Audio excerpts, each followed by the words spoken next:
Thank you very much.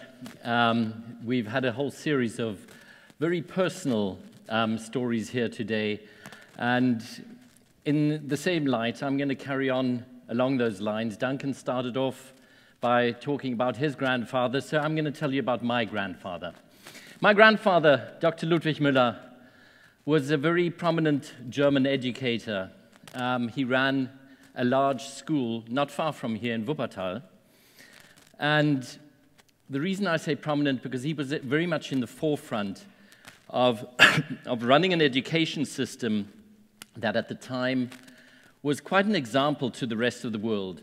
And in the 1920s, he was sent to the US to go on a lecture tour. And he lectured mostly at Northeastern universities, but a lot of education colleges there as well.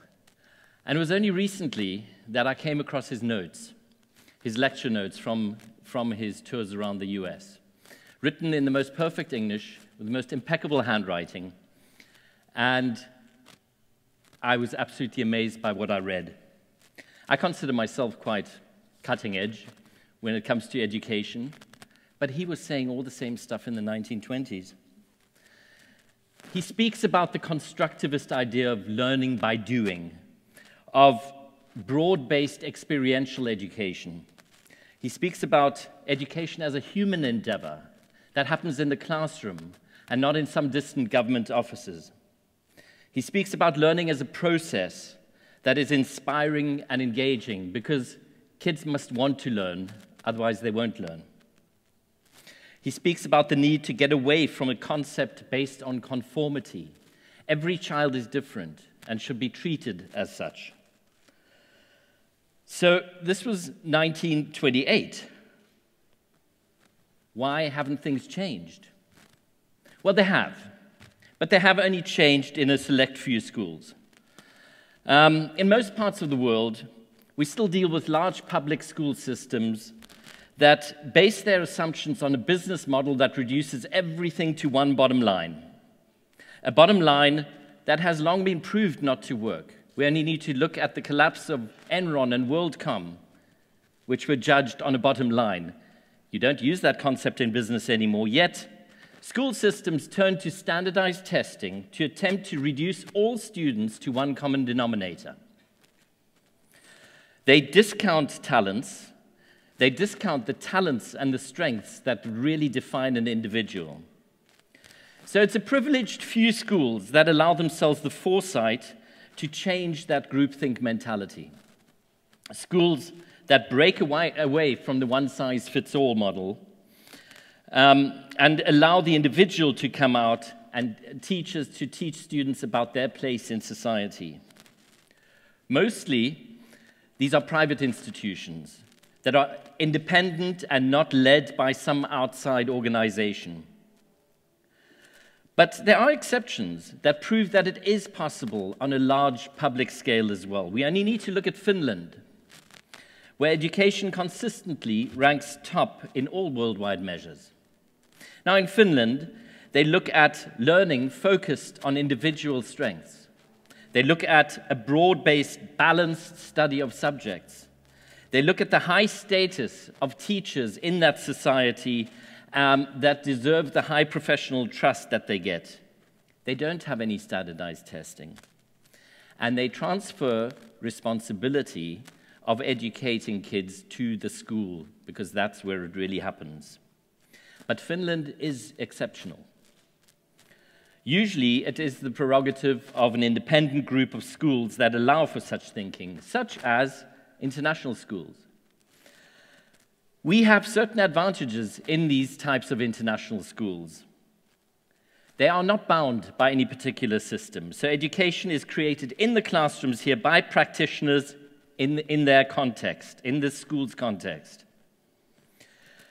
The diversity in these schools allows for an insight into broader humanity. These kinds of schools demand that learning be individualized, that the diverse backgrounds of students demand differentiated education. Learning and experiential education at these schools taps into the diversity of the population. There's always a broad, diverse curriculum. they have to cater for learning in and out of the classroom. And on top of it all, and for me the core of it, is they equip students with a global view to cope with a future ever-globalizing world.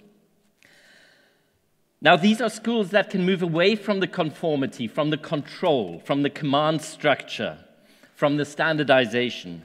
They can focus on nourishing talents.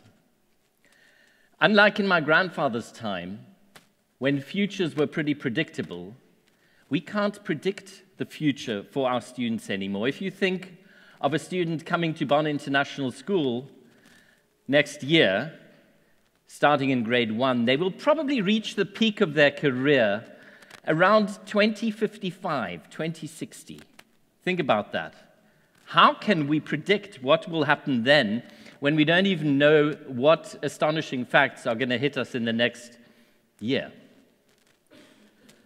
So let's give the students the tools to tap into their biggest strengths. Let's help them to be creative, to be innovative in their thinking. Let's guide them towards a love for discovery, renewal, and for ongoing learning. Let's tap into their individual genius, because every child has one. Let's guide them to think beyond the confines of nationality and culture. Let's give them a sense of belonging and place, with a firm grip in their context of greater humanity. That's what international schools strive for. This isn't some attempt to market international schools here. No, I think it's a serious message that needs to go out to educators, to businesses, to politicians, to governments. That